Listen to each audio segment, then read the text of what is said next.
Hello again, everyone, and welcome back to Reddit Aliens. I'm John, and as always, thank you so much for being here. Good topic? Let's do it. What are your night shift horror stories?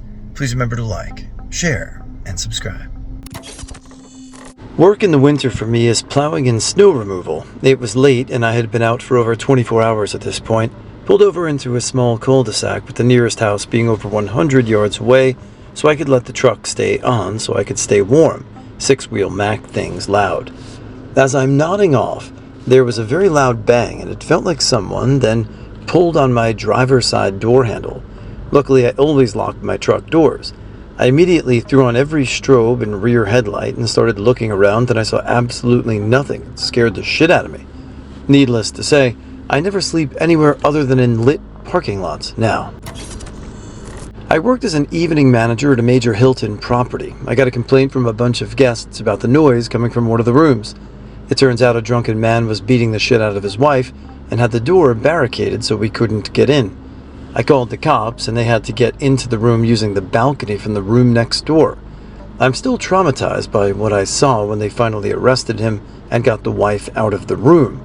She was covered in blood. It was horrifying. I used to work a night shift at a 24-hour Walmart. Customers are nuts enough in the daytime, but they become weird after midnight. I once had an elderly guy come in wearing only a jean jacket and fishnet stockings. He came up to my register, leaned in, and asked if we carried anything to get rid of lice. Those plastic barriers all stores have now to protect cashiers, they need to keep those even after the pandemic ends. I lost count of the times customers got into my personal space to ask about products for fleas, lice, rashes, etc. I was once staying late doing some scenic painting in a college campus theater. It was late, pitch black and dark outside, and very quiet in the building. A few of us were up on the stage, not really talking, just taking care of business, when suddenly I saw out of the corner of my eye something go very quickly by the open door to the lobby. What the... Then it went by again, and I actually say what it was. A guy with long hair wearing pajamas and no socks or shoes. He was tiptoeing in a very exaggerated way, pulling his knees up very high and grinning. What the It sounds kind of funny, but it was creepy as hell. We all made eye contact, and one of the other painters was just about to go shut the door when the dude walked right in. He stood there staring at us for a full minute. You could have heard a pin drop. He threw his arms out to the sides dramatically and said, "I am your Savior, Jesus Christ." No one responded, and he eventually walked out. I guess he was hoping to get more of a reaction. The door was promptly shut and locked behind him, and security was called. They were not impressed. It turns out that he was a patient at some sort of group home nearby and had done this multiple times. I still get creeped out to this day if I'm working in a theater at night, though. I was walking through the simulation lab for nursing students at the hospital I work at on a very little sleep. All the lights were off, and it was my first time working night shift. I turned a corner and saw what I thought was a person standing behind a lamp that was on. It turns out it was the mannequin holding the pull cord. It really freaked me out, and I was awake after that. I was the closing supervisor at a grocery store, and someone managed to shit between the bathroom and the exit doors at 8:59. We close at 9. You'd think, oh, there's literal shit on the floor. Surely people will walk around it. No. Instead, they continue to plow through it. So now there's shit on multiple grocery carts. The exit is scattered with feces, there's shit on people's shoes, undoubtedly, and there's shit in the parking lot. Luckily for me, my less squeamish supervisor working with me that closing night volunteered to mop up an exit and bathroom, which, to our surprise, had also been shit on. For the record, human shit makes me immediately gag and vomit when I get a whiff of it, so I ended up puking in the trash next to the shit exit. I worked at a distress center almost 10 years ago. I was on the 12 a.m. to 6 a.m. shift. I got about 2 phone calls each hour of the shift from the same guy saying that he's tied up in a room, his balls are tied up with leather straps, and his wife is getting banged by 5 giant black guys in the other room. I ask him each time if he's in distress, and he says no every time. I kept telling him if he's not in distress, then he shouldn't be calling and let him go. I just can't believe he was up from 12 to 6 a.m. to make those calls. It was 3 a.m., popular Canadian coffee shop. There's one old baker in the back who rarely interacts with my pass a dirty joke or a dirtier ditty from his Navy days. Other than that, I'm alone. There's not another soul around the area, and I expect it to remain so for at least an hour yet. I'm boxing up the day-olds for the homeless shelter when I swear I see something out of the corner of my eye. It's behind me. I turn, then look down. There's a small child standing there, a native little toddler with a faux hawk staring at me intensely. I'm struck dumb by how absurd the situation is. How did he get behind the counter? I didn't hear the door open or see him come through the counter. I scan the storefront, no one. I yell for the baker in case he has a friend or something visiting that lost their kid. He comes over, and like me, he does a double take at the kid and is baffled. The kid starts muttering incoherently. I get him a glass of water and a donut hole, and the baker runs out of the store to do a perimeter of the block. I call the non-emergency line and explain that I have a little kid with no parents. I can't get any information from the boy. He just mumbles, which I can't make out. Police arrive. Baker comes back and says that he can't find anyone else in the streets. The guy from the 24/7 corner store said he'd keep an eye out. The police try to speak to the kid and also get nothing but mutterings and half-hearted gestures. They take him away. I see them again for their morning coffee, and they told me the little guy walked several kilometers from the nearest reservation in the dead of night to my store. He had gotten into his parents' medicine cabinet and just walked out of the house. I'm floored. It must have taken those poor baby hours to get to me. Seeing him behind me like that, in the dead of night, still shakes me. I like the guy who threw a pot of coffee at me, the woman who tried to stab me with a plastic spoon because I refused to give her a metal one, and the dude who waited around 4 hours hoping to catch me alone so he could teach me a lesson since I didn't have the flavor of bagel he wanted. Kids popping up in the middle of the night in a bakery, it would be extremely unnerving. That would freak me out as well. So yeah, I'm glad the kid, I found his family, and that's pretty crazy. Wow. I worked a night shift at a large grocery store that wasn't open overnight, but had a skeleton crew to work the loads and do prep and cleaning. I worked near the entrance, large glass doors, but was visually blocked off from my vantage point. Around 3 a.m. I hear knocking on the doors. This isn't completely uncalled for. Usually it's someone coming in for an early shift but didn't have a key card. Sometimes it's someone's food delivery, or sometimes it's a customer who thinks we're open despite clearly being closed. I approach the door. It's a man that I don't recognize, wet from the rain. He looks normal enough, but something about him unnerves me. He had that vibe to him, the one where it seems like maybe they're on their way to becoming a full-blown meth head, but for now they still manage to give the appearance of functionality. He was holding his shit together, just enough to appear normal, but the edges were definitely shaky. Anyway, without unlocking the door, I announced that the store was closed.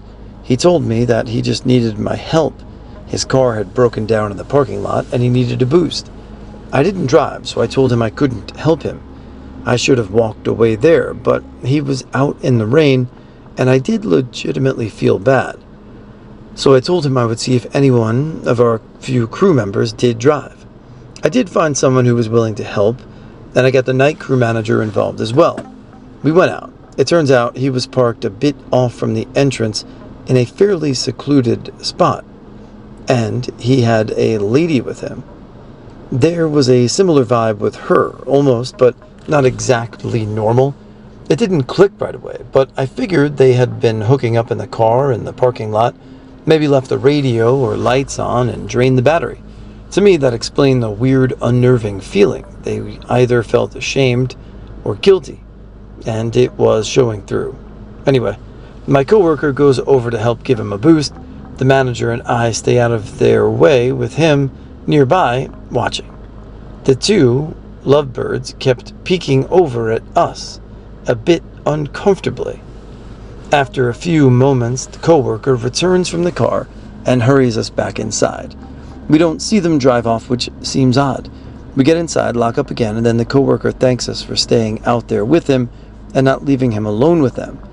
He also caught on to the unnerving air about them, and it made him worried. What worried him more was when it was also turned out that there was nothing wrong with the car. Working late at an ice rink. I'm a Zamboni driver. It's a local rink with 2 sheets of ice. I get a phone call from my coworker. He's calling me on the Zamboni. It's loud, but I can clearly hear him yelling. There's blood, a lot of blood, oh God. And he hangs up. So I started running. I tear into his arena, and the ice is covered in blood, like seriously so much.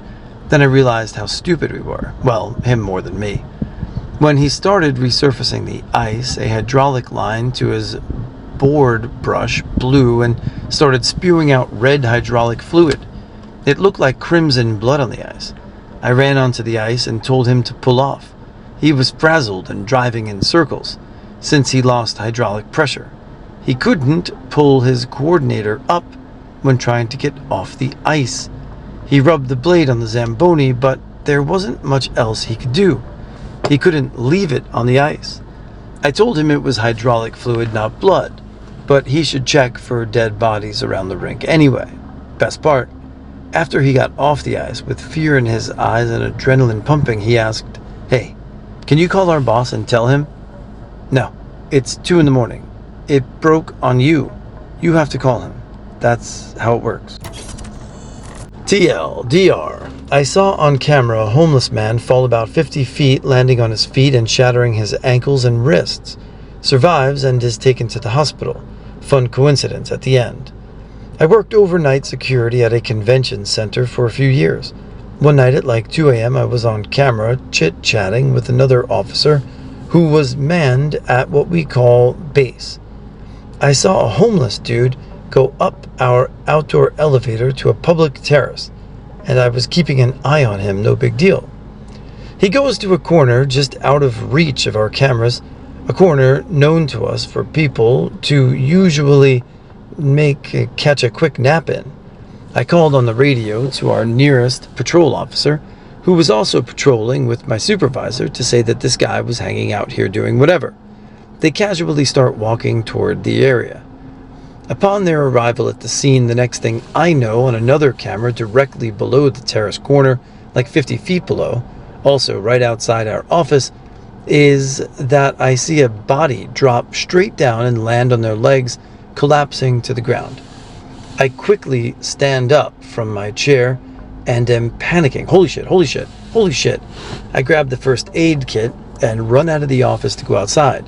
My other officer on base jumps on the call and calls 911. My supervisor says, "Base call 911. We're already on it." I'm the first one there, and this homeless man was writhing in pain, shattered bones protruding from his ankles, bleeding from the mouth, trying to mumble what happened.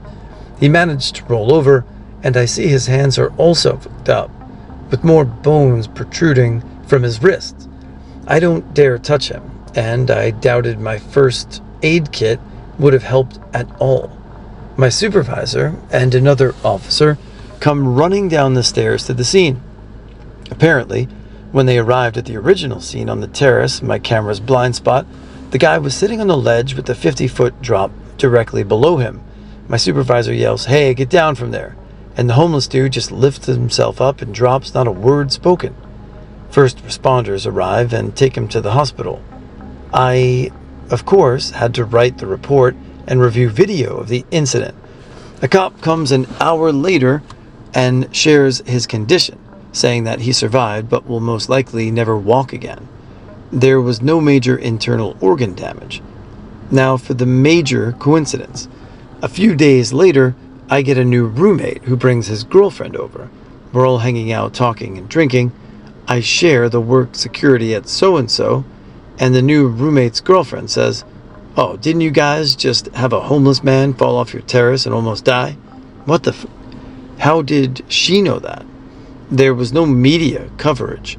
She wasn't there. Apparently, she was the godmother of his children. They were best friends with the mother. She shares that he was a homeless alcoholic junkie who constantly fought with the police and was in and out of jail multiple times. She got the call that he had attempted suicide and rushed with the mother to the hospital to see him. She shared his condition with me and said that he was in critical condition but expected to survive. Her and my roommate shortly broke up, and I never saw her again. I worked in an open quarry mine down in Texas.